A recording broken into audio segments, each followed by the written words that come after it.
Good afternoon, Year 8. Welcome to our second to last lesson.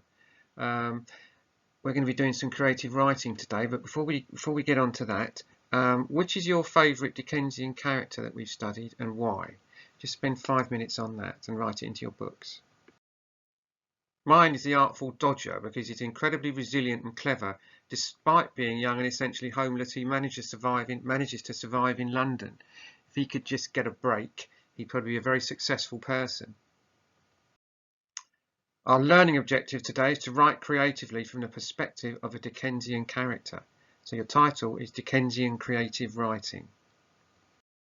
Now, excuse me, here's the setup here. I want you to imagine that a Victorian philanthropist has £1 million they want to give to a good cause. A philanthropist is a wealthy person who wants to help those less fortunate by donating money. They were a big thing in Victorian times when there was no welfare state for anyone to fall back on. Potential recipients of this money have been invited to write a persuasive speech arguing why they should have the cash. So, you know, if you've picked, I don't know, we'll come on to it in a minute. Writing from the point of view of the character you've chosen to do now, write a speech that's saying why you should have the money. You must include all elements of the forest that you can.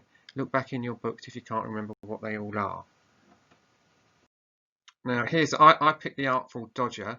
I want you to all make a mind map plan like this before we start. You can see what I've done there, going from the I will make you proud if you give me the money. That's direct address, and then it goes clockwise all the way around, and it incorporates all the elements of that forest. And then once you've done that, you can write it up. You won't, you know, you could have 1, 2, 3, 4, 5, 6, 7 paragraphs, or you could incorporate a couple of the aspects into one paragraph. It's entirely up to you. So that's your plan. That's what I want you to do today. You've got to write the speech. I want you to imagine the situation that you're in there. You've been invited to the philanthropist's house to make your speech. So you're on your feet. He's sitting at a large desk and you are standing opposite him. Remember to introduce yourself properly. Off you go and give it your best shot. So imagine it's me sitting behind my desk at school. Imagine me in a sort of Victorian top hat with £1 million bulging out of my pockets that I want to give to what I think is a good cause. So pick your character, do the plan, and convince me, and I'll see who I'm going to give the money to. So there you are, Year 8. That's your lesson for today.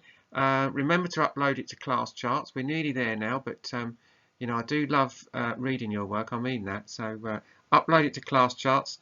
Get it off to me, and I'll speak to you for our last lesson tomorrow.